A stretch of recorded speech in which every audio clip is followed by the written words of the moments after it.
Hey, what's up guys? Matt here with Fix Anything Save Money. Today we're going to be showing you how to replace the carburetor on this Troy-Bilt TB22 string trimmer. So this is model 41BDZ25C766. So yeah, we're going to be showing you how to replace the carburetor, and the replacement carburetor we have here is from a company called HIPA, and you can see here HIPA offers small engine parts and carburetors for string trimmers, chainsaws, push mowers. So I'll put a link in the description on where you could pick up this carburetor if you're looking to do this exact change out. So you can see here it comes with the replacement carburetor, comes with your gas and return lines, and they give you a whole bunch. Your gasket for your carburetor, fuel filter, spark plug,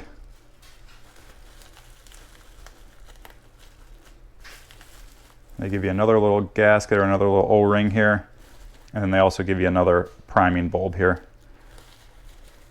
So really for this repair, we're not going to use the spark plug. I'm going to make a separate video on how to tune up this weed eater.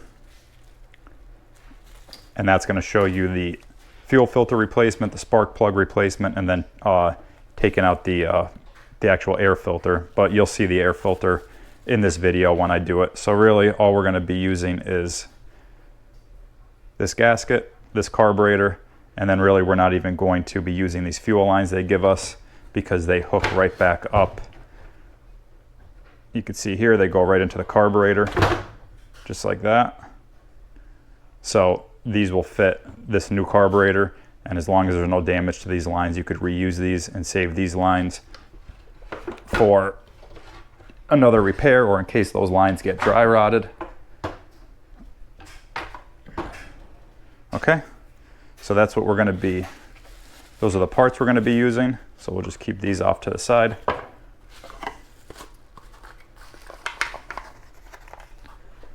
And then the tools we're going to need.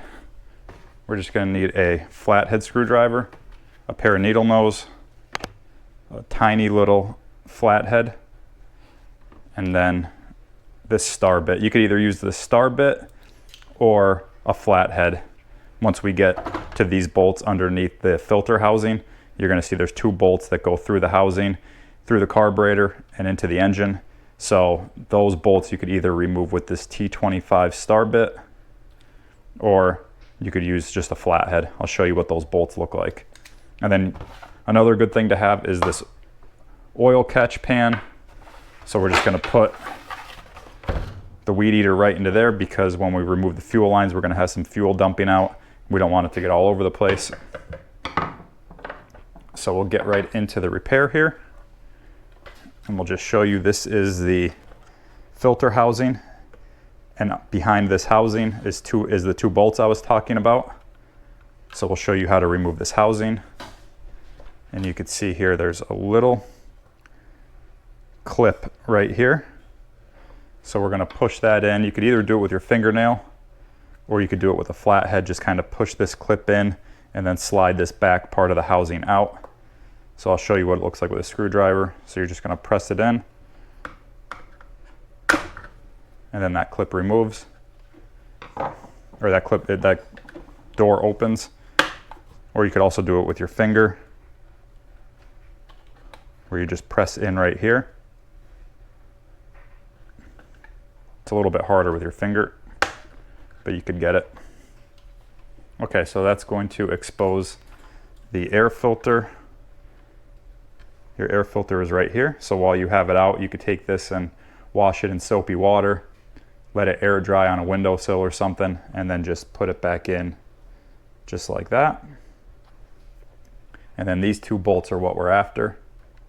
So you could see it's, you know, a black bolt up against the black background. So I don't know if the light's going to pick it up that well, but this star bit fits in perfect. Again, this is a T25, and I'm going to put a link in the description where you can pick up everything, just so you could, you know, look at those links, figure out what you need. So I'll put the catch pan, you know, these driver bits, flatheads, I'll put all of that in the description, links to that. So, and then also the carburetor by HIPA.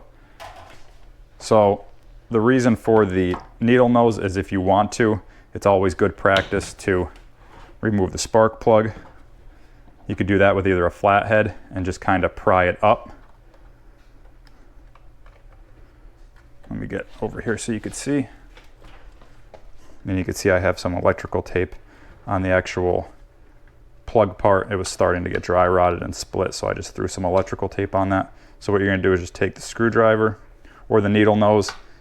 I like the screwdriver method, and just kind of pry up and it'll pop right off. Okay, so now it's just good practice. You don't absolutely need to do that. It's good practice to remove the spark plug cap before you do any work on your engine. Okay, so now we have these two bolts right here. We're going to take our star bit and we're just going to remove these bolts.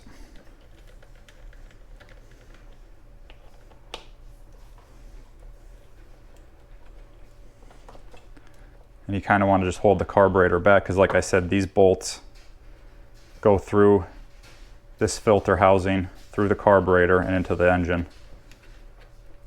And they also go through the gasket. So you'll see there's one gasket on these carburetors.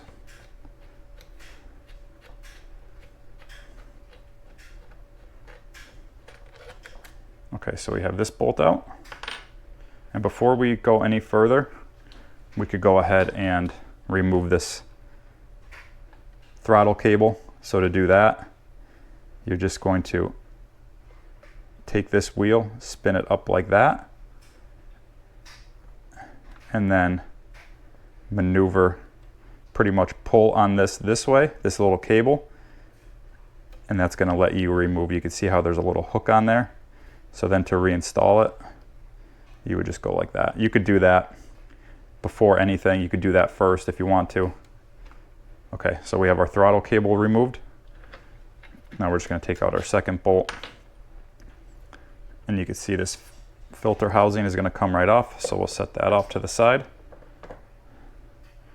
And then our carburetor is going to come out. It's just going to expose these two fuel lines. And this is where the catch basin comes in handy. So let me just show you the way that this is your fuel line. This connects to your fuel filter. And then this is your overflow. So this is going to take fuel and dump it back into the tank. So that's the green one. Black one is your actual fuel line. So we're going to go ahead and remove those. Sometimes you could just pull these off by hand. Other times, if they're stuck, you're just going to want to take that very small flathead and just kind of pry that fuel line off, or at least get it started so you could pull it off. And then same thing with the gas.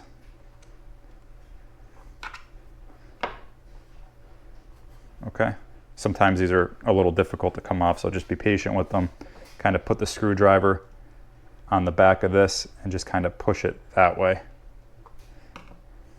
Okay, and now you can see the old gasket that's on here. That's actually kind of stuck on there. So then all we're going to do, we know it goes back on like this. We're going to take our new one and we're just going to line it up just like that. And then we're going to take our new gasket and we're just going to situate our gasket so that, let's see if this will go on anyway, either way. Sometimes these gaskets only go on one way.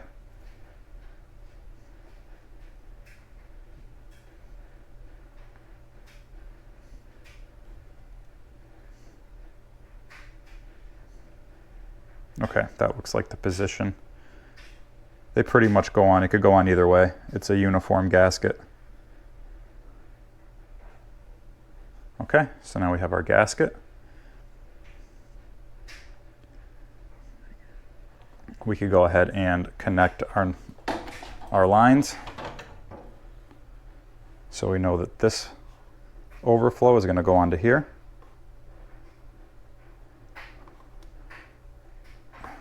And then our gas is going to go on this back one.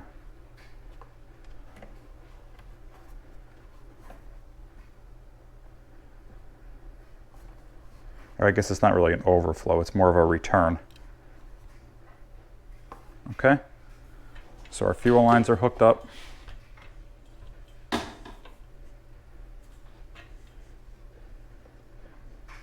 We've got our gasket there, and then all we're going to do is we could set this gasket off to the side for now.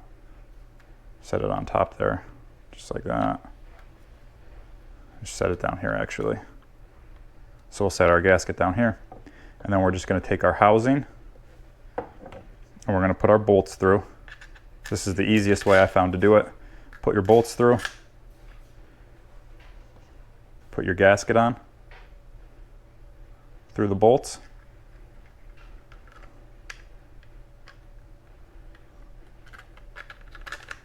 Okay, so now it looks like that. And then all we're going to do, so there's our configuration, and we're just going to take our bolts, put them through our carburetor, and then our gasket is going to already be in place.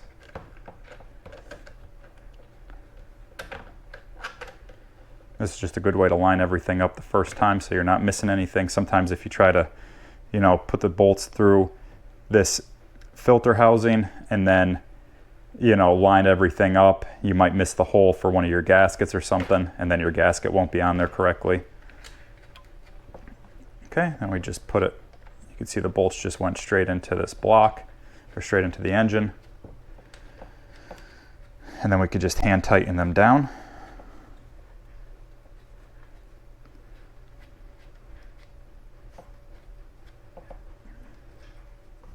And then we're going to take our star bit, or you could also use a flathead. You could use a large flathead here. You can see it kind of gives you the option to use both. And then we're just going to tighten down the bolts, kind of going uniformly, kind of like you would put the lug nuts on a wheel, where you go kind of uniformly so that you don't have one binding. Okay, so our housing's back on, our filter's in place. We could go ahead and close this door, clip it into place. You'll hear it click. Okay, and then we could go ahead and attach our throttle cable. Again, we could push it all the way up. We're just going to push it up like that. And then we're just going to kind of loop this down into the hole and then release it. And you can see our throttle cable's hooked up successfully. And then we could go ahead and just prime it. You're going to have to press it about 10 times to get fuel in there. And then once it's primed, you know, when you go to start it cold, you should only have to press it about 5 or 6 times, maybe not even. So then, I'm sure you guys all know the starting sequence, but pretty much you start off on 1. The starting sequence is labeled right here.